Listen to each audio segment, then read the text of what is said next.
নমস্কার।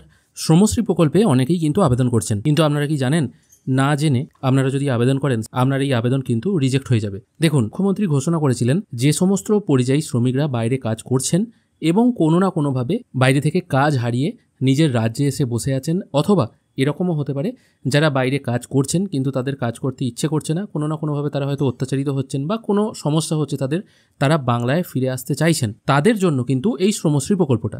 এবার এখানে ব্যাপার হচ্ছে অনেকেই পরিযায়ী শ্রমিক হিসাবে অ্যাপ্লাই করছে, যারা হয়তো পরিযায়ী শ্রমিক নয়, তারা হয়তো পশ্চিমবঙ্গেই বসে আছে, তারা এখানে বসেই অ্যাপ্লাই করছে। অথবা এটাও হতে পারে আপনার বাড়ি হয়তো বীরভূম, আপনি হয়তো মেদিনীপুর কিংবা পুরুলিয়া জেলায় অন্য কোনো কাজ করেন, সেক্ষেত্রে আপনিও হয়তো অ্যাপ্লাই করছেন। কিন্তু এটা নয়, পরিযায়ী শ্রমিক বলতে যে সমস্ত ওয়ার্কাররা পশ্চিমবঙ্গের বাইরে বিভিন্ন জায়গায় কাজ করেন। আপনি যদি পশ্চিমবঙ্গের মধ্যেই কাজ করেন তাহলে কিন্তু আপনাকে পরিযায়ী শ্রমিক হিসেবে গণ্য করা হচ্ছে না। আপনি যদি পশ্চিমবঙ্গের বাইরে কাজ করেন তখনই আপনাকে পরিযায়ী শ্রমিক হিসেবে গণ্য করা হচ্ছে। সেটা পশ্চিমবঙ্গের বাইরে বলতে পশ্চিমবঙ্গের বাইরের রাজ্যে হতে পারে অথবা দেশের বাইরেও হতে পারে, যে কোনো একটি হতে পারে। যারা কাজ ওখানে করছেন এবং মনে করছেন আর কাজ করব না, দেখুন এখনই তো কাজ ছেড়ে চলে আসতে পারেন না।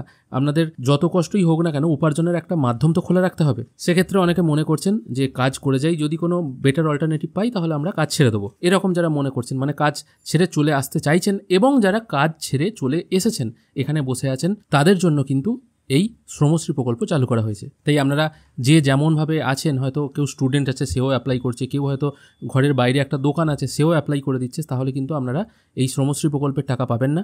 অ্যাপ্লাই করার পর আপনার ভেরিফিকেশন হবে, ভেরিফিকেশন হলে তবেই কিন্তু আপনি টাকা পাবেন। তবে অনলাইনে ফর্ম ফিল আপের পর কোথাও ফর্ম জমা দিতে হবে না, টোটাল প্রসেসটা অনলাইনেই হবে এবং আপনি দেখতেও পাবেন স্ট্যাটাস চেক করে আপনার কাজ কত দূর এগিয়েছে। এবং যদি ফর্ম রিজেক্ট হয় সেক্ষেত্রেও আপনি SMS পাবেন, যদি অ্যাপ্রুভাল হয় আপনাকে হয়তো বিডিও অফিস থেকে ফোন করে ডাকা হতে পারে। এটাই কিন্তু টোটাল প্রসেস। তাই না জেনে অ্যাপ্লাই করবেন না, জেনে শুনে অ্যাপ্লাই করুন। এই ছোট্ট ইনফরমেশনটুকুই আপনাদের দেওয়ার ছিল। ভিডিও দেখার জন্য অসংখ্য ধন্যবাদ, ভালো থাকবেন।